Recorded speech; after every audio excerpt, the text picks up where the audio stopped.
Thank you, Madam President. Madam President, I come to the floor week after week talking about the President's health care law as a physician who practiced medicine in Wyoming for 25 years, giving a doctor's second opinion about the law, because we continue to learn more and more and see more and more concerns as it affects my former patients, the doctors and nurses who take care of those patients, the taxpayers who, of course, have been impacted as well. And today I come to say it's been clear for a long time that the health care law is not working. It has been obvious from the beginning that this law would not work out the way the Democrats had promised the American people that it would work out. Republicans were warned that it was a terrible idea, and even some Democrats have admitted that this law has been a train wreck. The Obama administration has been desperate to talk about anything but the failure of the health care law. And they've been desperate to hide some of the biggest problems of the law. The President has unilaterally made one change after another, sometimes with, in my opinion, no legal authority to do so, and tried to do this in a way that perhaps nobody would even notice. Late yesterday, the administration leaked word that it would delay again the law's unpopular employer mandate. It was the second time the Obama administration has changed the health care law in just a few days. Front page today, USA Today, above the fold, health law faces new delay. Wall Street Journal, health law mandate put off again. Yesterday, the Washington Post reported on modifications from over the weekend. Administration to, actually this is Saturday, administration to allow some changes to health care plans. That article says the administration has quietly reworked rules and computer code for healthcare.gov to try to stem an outpouring of discontent. An outpouring of discontent, Madam President, by Americans who have discovered that the health plans that they bought didn't include their old doctors or allow them to add new babies or spouses. So the administration then sent out a 14-page memo to insurance companies with changes to how its website works and new rules for how people can buy coverage. Washington Post article goes on to say the changes reflect recent work still underway to improve the computer system for the marketplace, as well as fresh thinking about the needs of people who are buying coverage. Fresh thinking about the needs of people who are buying coverage? Did the administration not think of these people before they wrote all of these things?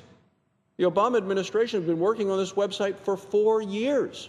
Do they not talk to people and think about people and lives? I know a lot of these folks who work for the administration have gone right from college to graduate or law school and then right into some cubicle on the administration's payroll. Do they have no clue about how the real world works? You know, it's worse than that. On Super Bowl Sunday, President Obama sat down for an interview, and he was asked about the failure of his health care website, healthcare.gov, the website. This is what he said. He said, it got fixed within a month and a half, and it was up and running, he said, and now it's working the way it's supposed to. I don't think many people around the country who have gone on to this website, even today, believe it's working the way it's supposed to. I mean, the president was with Bill Clinton in September at the Clinton Forum, and President Obama said, easier to use than Amazon, cheaper to buy than your cell phone bill. I assume the president actually believed that. I assume the president believes it's working the way it's supposed to today. But I think that's the reason the president's poll numbers are so low, because the American people say the president is out of touch with what the American people are seeing in their own homes and in their own communities. And the president in the White House has very little realization of what's happening in America. So according to the president, healthcare.gov is now working the way it's supposed to work. Well, if that's true, why did we learn a week later that there are another 14 pages of rule changes and changes to the website? Did the president not have a clue that they were even coming? Why do we learn now that their work is, quote, still underway, trying to think about the needs of people who have been forced to buy insurance through this website? Back in December, the press gave President Obama the Lie of the Year award for his statement that if you like your health care plan, you can keep it. Well, when the president said that his website is working the way it's supposed to, either he continues to be in denial or he's got another entry for this year's lie of the year. Now, on Sunday, Bob Schieffer on Face the Nation asked about the latest rules changes. Those were the rules changes that were before Sunday, not the ones that came out just yesterday. I mean, the president's changed these rules now over 24 times. Bob Schieffer said, things just seem in every day and every way to be more confused. This is Bob Schieffer, who for years, as the face of Face the Nation, has become a trusted person that people turn to. And as he says, in a reasonable way, things just seem in every day and every way to be more confused. He then asked, is there any hope of getting it straightened out? That's what Bob Schieffer asked. Any hope of getting it straightened out? Well, the majority party whip was on the show. The Democrat senator was on the show, and instead of answering the question, he avoided it. He tried to change the subject, and he repeated an old Democrat talking point. This time, that senator claimed that, quote, he says, 10 million Americans have health insurance today, he says, who would not have had it. This is the Democrat senator. He says, without the president's law. Not actually responding to the question from Bob Schieffer of, can we get things straightened out? No, not at all. Not to answer whether there's any hope of getting the law straightened out. Just the same old talking points, and the talking points aren't even true. The Washington Post fact checker said the statement was so wrong, they said it deserved 4 Pinocchios, the most you can get. Well, that's the highest number possible, 4 Pinocchios. The Washington Post called the Democrat senator's claim simply ridiculous. The reality is that the overwhelming majority of American people signing up under the Obama health care law already had health insurance. So they're actually not getting new insurance or newly insured because of the law. These are people that got cancellation letters and then said, uh-oh, I need to get insurance. So then they went to the website to buy something, often much more expensive, requiring higher copays, higher deductibles. The law forced them to lose the coverage they had and the coverage that actually had worked for them. Many people are paying far more now than they were for worse coverage, and it isn't the right fit for their families. They're often paying for insurance they're not going to use, don't want more than they'd ever need, and paying more than they ever had intended. Now, that's what I hear when I talk to people in Wyoming. I was in Wyoming, in Cheyenne and Casper this past weekend. That's what I hear at home. The administration doesn't want to talk about that. Democrats in Washington don't want to talk about it at all. They just want to repeat their talking points, even though they're completely false and have been proven to be false. Democrats want to avoid the tough questions about how the law has failed. They rely on denial and deception. The website still isn't working, in spite of what the president may have said on Super Bowl Sunday. The law isn't working. The answer to the question is no, there is no hope of getting it straightened out. The website problems that we have seen are just the tip of the iceberg. People are paying higher premiums. Coverages are canceled. People can't keep their doctor.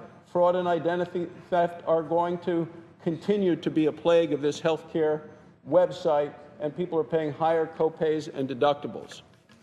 I mean, it's been reported, interestingly enough, that in California with the so-called navigators, now the people who are the certified navigators, over 40 of them are convicted criminals. 40 convicted criminals are hired and certified to be navigators in California, in spite of the fact that people are being asked to give personal information, health information, financial information to these navigators. So it is no surprise that we're going to continue to see issues of fraud and identity theft come up. Another interesting thing that we learned recently is the Congressional Budget Office came out with its new estimates about the health care law and its effect on parts of the economy and on jobs. It also talked about the number of people who don't have insurance. It said in the year 2024, 10 years from now, there will be 31 million Americans who will be uninsured. 10 years from now, 31 million Americans uninsured. And it reminds me of the speech that the President gave. Madam President, I ask unanimous consent to speak for an additional 5 minutes. Without objection. Thank you, Madam President. Madam President, I would say let's think about the speech that the President gave in 2009. He came to Congress. He wanted to talk about health care reform. He talked about why it was so urgent that the Congress pass health care reform. He said, there are now more than 30 million American citizens who cannot get coverage. So 2009, the President says 30 million Americans can't get coverage. Congressional Budget Office just comes out and says 10 years in the future, 15 years after the President gives his speech, 31 million Americans no insurance. And yet we will have spent trillions of dollars. And yet it won't fix so big of a problem that we know we need to deal with, health care in America.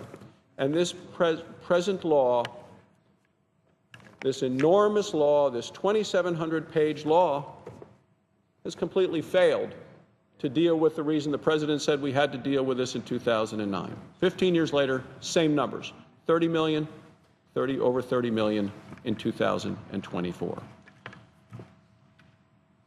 Now, how is that a victory for uninsured Americans? How can the President say this law has succeeded? How is it a sign that the health care law is working in the way it's supposed to work? Now, on top of that, middle-class people all across the country are paying more because of the health care law. Their premiums have gone up, their deductibles have gone up, co-payments have gone up. Millions of hardworking Americans have had their insurance policies canceled because of the law. And the administration is still working on the website in spite of what the President may say about it. The President says it's working as it's supposed to.